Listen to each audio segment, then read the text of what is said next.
Magandang hapon mga kabay. So ito po yung pangalawa sa job order na number na 39144 letter B. Yung 7 pa rin mga kabay. Ayan po yung model niya. Dito 8491. So ayan mga kabay, nakasaksak po yan. Ayan. So titesting natin. Ayan, wala rin pong power. Katulad din po kanina sa letter A. So tara mga kabay, samahan nyo. Titingnan natin kung anong sira. So ayan mga kabay, nabuksan ko na po. So, hindi ko natitesterin ulit mga kabay dahil wala pong carbon. Tapos nakita ko na rin dito mga kabay, may tama yung armature. So bubuksan na lang natin mga kabay. Ayan po mga kabay. Oh.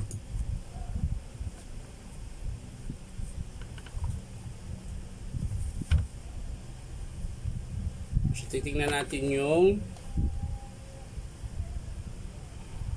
field coil. Ayan, okay naman yung field coil mga kabay.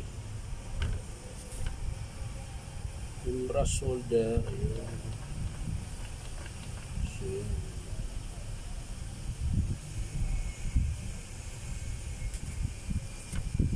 binuksan pala ito mga kabay. Pinugot na po yung wire. So titingnan natin dito sa may bandang mga kabay, kalas-kalas na po yung wire ng field coil. Ayan, bali kinalas po nila. Ayan, hindi ko alam kung bakit nila kinalas.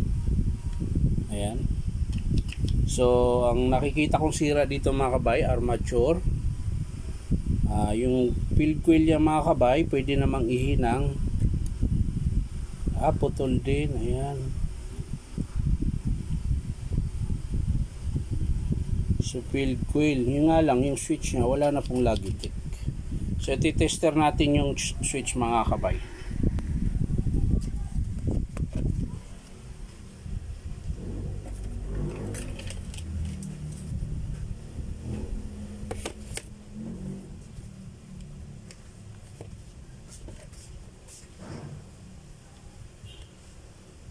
Tester natin yung switch. Ayan, kung meron pa siyang contact.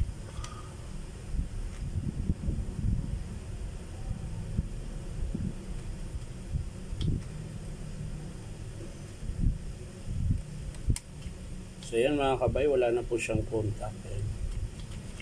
Kahit alin dito sa dalawa wala. Buo naman yung tester ko. Ulitin ko.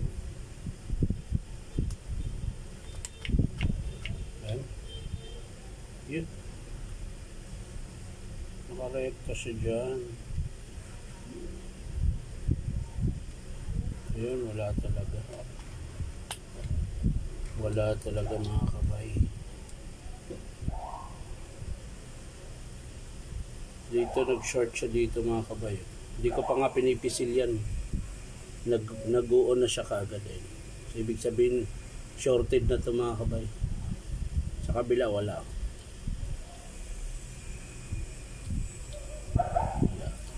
So sira din po yung switch mga kabay. Ngayon yung field coil mga kabay, pwede namang hinangin para hindi gaano malaki yung babayaran ng customer. Kasi makintab pa po yung field coil nyo.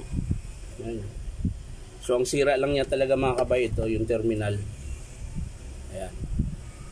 Tapos yung brass holder mga kabay, papalitan ko na. Kasi UP po siya. Ayan. So yan mga kabay, bali ang estimate ko po dito, armature, tapos switch, tapos carbon brass at brass holder. So yan lang po papalitan ko mga kabay. Maraming salamat. Bye bye.